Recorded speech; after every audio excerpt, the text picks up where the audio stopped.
from even just the upbringing alone is enough to like make good point. Your experience. Yeah, it's enough to make you second guess a lot of things. It's like what do you know about albums? Like you're coming from a home where you didn't even have like outings like that, you know, and that's why it's so crazy to me because I had to have like a club show as a musician, and I'd never been to the club before. So that's like that's actually really funny. Do you understand? Like, yeah, like I was telling my manager the other day. He's like, "Yo, I was walking through Central." So, yeah. I'm sorry. I'm trying to imagine you. So I'm like halfway from Atlanta a little bit. So I'm trying to. Have you been to Atlanta? Yeah. Yeah, I'm trying to imagine like somebody performing in the club in Atlanta, but not having ever been to a club in Atlanta before. Yeah. It's definitely a different place. Yeah. Exactly. So like, I was talking to my manager the other day, and he's like, we're walking through Central Park, and he's like, yo, have you ever like taken a bike ride or whatever? I'm like, a lot of things right now I'm doing for the first time. I'm learning how to ride a bike. I'm learning how to swim. I'm learning how to just because the upbringing was so like restricted. tight. Yeah. Yeah. And so like I put a lot of value in the fact that I'm able to drop a first album and have the support and backing that I do, you know. Yeah, I'm proud of you. Thank you. I'm proud, especially getting to know you through all of this and a lot of what you weren't able to really experience and express, and how you still have so much in your music. I would have never known you didn't have like access to certain things or you can experience certain things, or haven't been to the club because you speaking to the ladies on the mic. I know you are. Yeah, that's beautiful. Yeah. That's beautiful. So where did we leave off? Oh my God, I forgot. We were talking about Foreigner to Now. All right, and then your album, yes, and you can't wait for that to be introduced to the world. Before we go and talk about what's next, or POV / what's next, I'm gonna do another little game real quick. This one, I'm just gonna say words or phrases, and you just name a song, or if you can't get the song, the artist. But the trick is just say what exactly comes out of your mind. Free flow. Remember, don't force it. Okay. All right. First word. The beach. The first thing that came to my mind is the Beatles, because you said the B. Okay, that's fine. The Beatles. What you might be listening to the Beatles on the beach. Yeah, you might be. That could be a little bit of a vibe. I haven't tried that yet, but maybe I'll be like in Malibu or something doing that or something. Yeah. I don't know. All right, Alicia Keys. I keep on falling. Yeah. What song is that? What's the name of that song? Falling. Falling, right? Yeah. Falling. I was getting ready to do the piano thing, but that's If I Ain't Got You. I just recently went through a lot of Alicia Keys this past weekend too. She got some bangers. She's one person that if I meet, I'm gonna like want to just shake her and just say thank you. Yeah, just thank you, because like she made a lot of my childhood like, you know, like you have all these nostalgic moments. And there's certain people, Michael Jackson, Alicia Keys. I just remember being in the living room, like seeing them on screen. Yeah, that's same. Crazy. Me sitting in front of 106 in Park. Did y'all have BET over there? No. Dang, so you didn't get to see 106 in Park. No. That was my thing. All right, back to the game. All right, what was I going to do? Oh, your first crush. It was a girl called Ore. What song are you thinking about, or what song would you apply to her? The first song I sang. Oh, there's a song by, what's the lady that was dating Diddy? Which one? She's a singer. Cassie. A song by Cassie. It's me and you. Tell me how you like that. Yeah, now. Yeah, that song is so think you're gonna make a move. I feel like that's one of the hardest songs I ever made. That really? Yeah, that song is crazy. Yeah, I mean it's a memorable one, but that's a nice one to have to think about your first crush on. That was back in those first crush days. Yes. It sure was. Okay. Let me do one more and I gotta do that. Working out. Working out.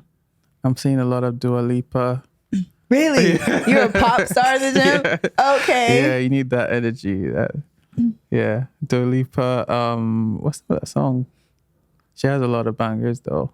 No Rules? No Rules. Mm-hmm. Yeah. Mm-hmm. All right. And then Kanye West. Oh. No. Okay. It only makes me stronger. Oh, stronger working. Like, yeah. That was so in the gym. I actually really only listen to Kanye in the gym. Crazy. Like, I don't know why. It's just really, I don't know why. It's how I channel that inner in me. But and there's I do listen to R&B sometimes, or like there's a portion of time where I would listen to a lot of like Janet Jackson, just because back in high school when I ran track, I was listening to Janet Jackson a lot. I don't know why, but whatever. That's what I did for me. But yeah, I love that. Kanye's my favorite, and I can listen to anything of his. All right, so let's get into the last portion of the show. Okay. Your point of view on just anything music, entertainment related, and then we'll talk about what's next and a little bit of the album. But again, you mentioned something earlier where you were saying that albums are the one thing that people remember you by. Do you think that's changed at all with social media and with content and this world of like singles, and then here's a big project? So the thing is, like, I don't think that's changed.